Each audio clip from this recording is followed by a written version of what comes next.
विद्यार्थी मित्रांनो, इयत्ता 7वी व इयत्ता 4थी शिष्यवृत्ती परीक्षेचा निकाल जाहीर झालेला आहे।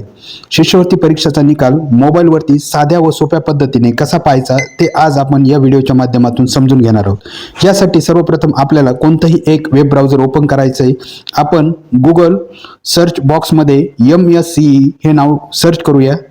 या ठिकाणी मी MSCE हे नाव सर्च करतोय आणि त्या नावावरती क्लिक करतोय। या नावावरती क्लिक केल्यानंतर सर्वात वरती जे नाव दिसतंय आपल्याला त्या नावावरती आपल्याला क्लिक करायचं आहे।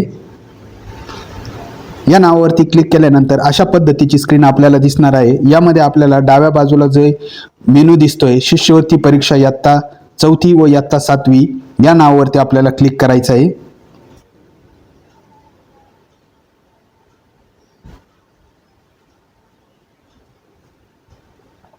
या नावावरती क्लिक केल्यानंतर अशा पद्धतीची स्क्रीन आपल्या समोर ओपन होईल। यामधून आपल्याला उजव्या बाजूला जे नाव दिसतंय अंतरिम निकाल विद्यार्थ्यासाठी यावरती आपल्याला क्लिक करायचं आहे। यावरती क्लिक केल्यानंतर अशा प्रकारची स्क्रीन आपल्या समोर ओपन होणार आहे। यामध्ये आपल्याला विद्यार्थ्याचा सीट नंबर टाकायचा आहे आणि विद्यार्थ्याच्या आईचं नाव आपल्याला इथे एंटर करायचंय, टाईप करायचंय आणि त्यानंतर आपल्याला सबमिट या बटनावरती क्लिक करायचंय। आईचं नाव टाकताना आपल्याला कॅपिटल लेटरमध्ये ते टाकायचं आहे आणि शेवटी सबमिट या बटनावरती आपल्याला क्लिक करायचंय।